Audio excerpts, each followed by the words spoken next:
hear and experience your word for us this day. In the words of my mouth and the meditation of my heart be acceptable to you. For you, God, and you alone are my strength and my Redeemer. Amen. A man sat at a metro station in Washington, D.C. to play the violin. Started playing on a very cold January morning. Played 6 Bach pieces for about 45 minutes.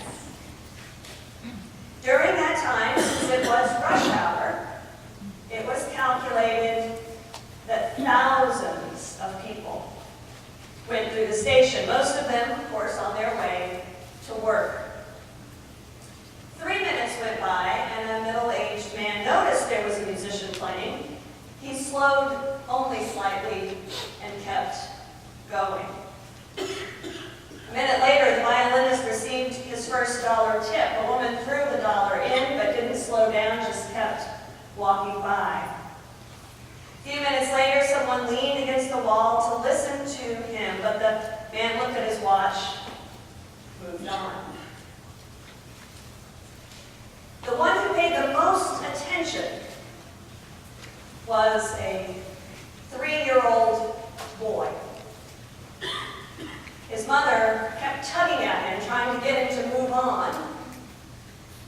He was determined, however, and tugged back, continuing to turn his head and try to stay. This happened actually with many other children and parents. In the 45 minutes that the musician played, only 6 people stopped to stay for a while, and about 20 gave money but continued to walk at their normal pace. At the end of the day, he collected $32. When he finished playing and silence took over, no one noticed. There was no applause, no recognition of what had been offered. No one knew that this violinist was none other than Joshua Bell, one of the best musicians in the world. He had played one of the most intricate pieces of music ever written, with a violin worth $3.5 million. 2 days before his playing in the Metro, Joshua Bell had sold out a theater in Boston where the seats average $100 a pop. Now, this is a real story. Joshua Bell playing incognito in the metro station was a project organized by the Washington Post as part of a social experiment to see and explore people's perception, their taste, their priorities. The outlines of the experiment were these. In a commonplace environment, in an inappropriate hour, do we perceive beauty? Do we perceive beauty? Do we stop to appreciate it? If we do not have a moment to stop and listen to one of the best musicians in the world playing the best music arguably ever written, how many other things are we missing?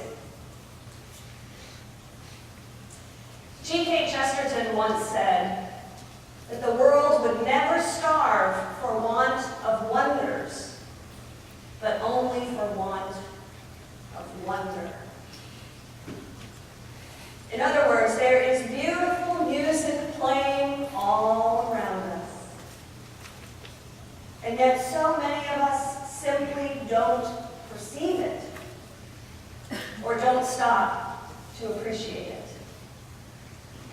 But there are those, it seems, who do perceive. And who are they? Most often, the children. It was the children who noticed and wanted to stop and listen to the music in the metro. As I read in one of the books that I read this past week while I was on retreat, adolescents are natural mystics. In childhood, we enter naturally those realms of spirit that as adults we only touch through conscious effort and practice. The world itself is the child's cathedral. And so it may be for us adults if we can relearn our childlike openness to it. So glad that you mentioned that star. Are we open? Do we see? When I was in Connecticut for Thanksgiving and a family wedding last week, I learned that my nephew had a poem he wrote selected as a judge's favorite in Fairfield University's annual Poetry for Peace contest. I didn't know there was an annual Poetry for Peace contest, but once I discovered this, I was anxious to look at the poems that had been selected. And as I went through and read the selected entries, I found myself both laughing out loud and having tears come to my eyes. What's clear is that children know what peace is. As one group of kindergarten students wrote, we know that we know something about peace. Peace is when we can work together in our class and in our world. Peace is when we can listen quietly on the learning rug. Peace is when we take turns and share without being told to. Now you know that we know something about peace. Peace has laughter in it. It is calm inside, filled with warmth, wrote a second grader. I love peace has laughter in it. The beautiful line. Another second grader wrote, peace sounds like the dolphins jumping in the waves. Peace smells like brownies right out of the oven. Peace feels like laying down in the grass and looking up at the sky.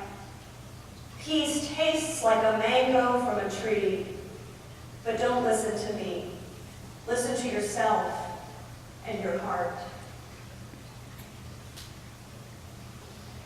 I really love poetry, but I especially love this poetry.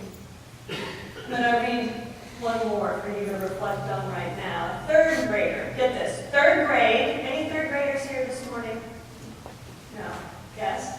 Third grader. So this is somebody that could be in your class, wrote this poem. It's so beautiful. Symbol of peace. 1,000 origami paper cranes after 9/11. 1,000 paper cranes, a sembazuru, a symbol of goodwill, mystical holy creatures said to live 1,000 years in peace.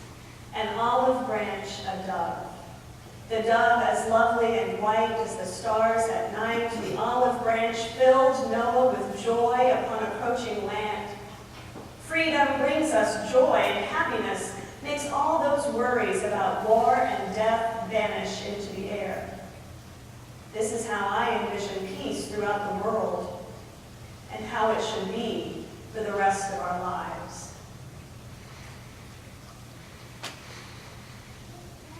And a little child shall lead them. That's what the prophet writes in the poetry of Isaiah chapter 11. The wolf shall live with the lamb, the leopard shall lie down with the kid, the calf and the lion and the fatling together, and a little child shall lead them. Children get it. Children know. Children see. The kindergartners know that peace is something that we participate in when we do things like listen and share. Children recognize the peace that simply is given to us all around us in the things that we see and smell and taste. Children also see the vision, the promise of the peace that shall be. P.J. Rogers, a fourth grader, writes, kids are playing, the war is over in Afghanistan, everyone wins. The U.S. and Afghanistan are happy, there will be no more wars. Everyone is alive, the world is happy. kindness is to stay as long as kids are outside. They will not hurt or destroy on all my holy mountain. For the earth will be full of the knowledge of the Lord as the waters cover the sea. That's what P.J. Rogers was saying. Did you hear it? Prophetic words.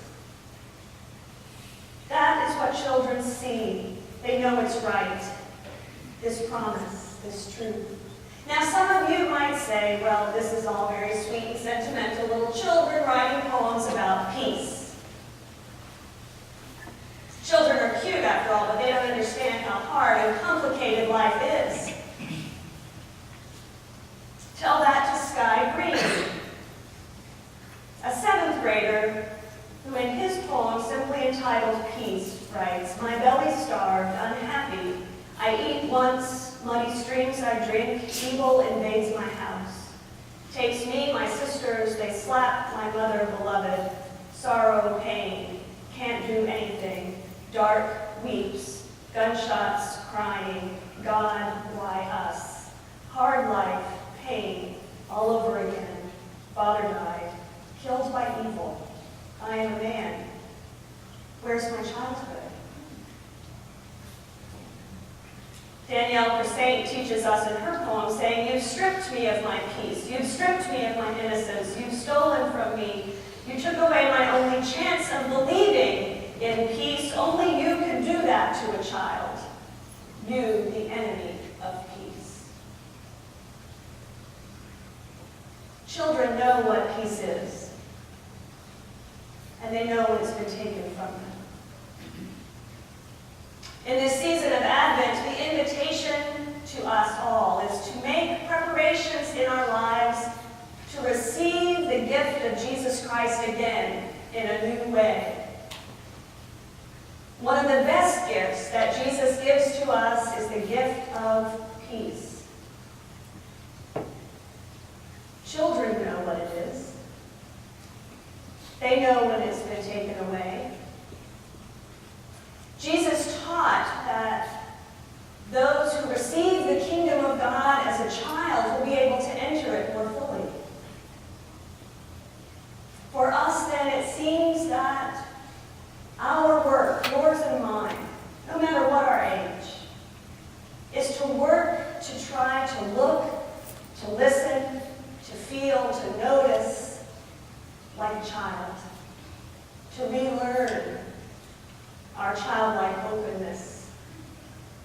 And it's also to act in the world as a peacemaker, so that no child will have their birthright of peace stolen from them. Our work, yours and mine, is to restore to ourselves and to others the chance to believe in peace. Today, with people around the world, we remember, grieve the death of Nelson Mandela, who offers proof to us that it's possible to do this work that I was just inviting us all to ponder. Mandela, as you probably know, was a lifelong advocate for racial justice and human rights, who emerged from prison after 27 years to be democratically elected to serve as South Africa's first Black president. He led that nation out of years, decades of apartheid. One of the many stories that have circulated since Mandela's death on Thursday night is this one of a story that happened 15 years ago on World AIDS Day. Poorly planned crowd control started to cause real problems at the event where the former president was going to speak. Anger and hostility were reaching a crescendo. Mostly white Afrikaner police force was brought in to try to control the crowds. They came with the visors down and the batons out and the dogs. It was as if all of the peace work that had been done vanished in a moment. And just at the time when the anxiety and the anguish and the hostility were really reaching a fever pitch. The witness to the event describes what happened next like this. I felt a blast of energy sweep from the front of the vast room as if a lightning bolt had struck and the electricity had surged through the room. Suddenly, the men were cheering, the women were ululating, the police officers had straightened up and brought their dogs to heel. Suddenly, the whole crowd and the police stepped back from each other at the same time. It was a miracle. And it happened because suddenly, Nelson Mandela had arrived. Just by being present, he changed the reality in the room, reminded everyone of who and how they wanted to be as individuals and as a society, and they responded. Nelson Mandela is someone who saw the peace that Isaiah describes. The wolf living with the lamb, the mighty living in peace with the vulnerable, and believed that it wasn't only a future promise, but a present possibility. His witness inspired others to believe that too. And he, tapping into the same wisdom of a group of 5-year-olds in Connecticut, led his people to work together, to listen quietly on their learning rug, and to take turns and share. As we continue to journey through this season so full of wonder and magic, I invite you to pause to listen for the music that is playing, those invitations to peace. Remember to smell the good things that are coming warm and sweet. Stop to feel the crisp air or the warm embrace of a friend. Try to not simply set aside the cards as they come, but to receive each gift, each message, each expression of love and care that you receive, to really receive it. See how peace is real, even in this broken and bruised world. Look and see. Listen to God's holy ones who remind us that peace is our call, our work, and our birthright. I invite you that during these days, your own activities, whatever they might be, selecting gifts for others, baking, decorating, opening your home, writing notes, praying, singing, giving, let all of these things be activities that prepare the way of the Lord, that help you reclaim your own openness to Spirit, that witness to peace in the world, and even perhaps help usher it in. Little Jillian Heatherman, 4th grade, will offer the final words.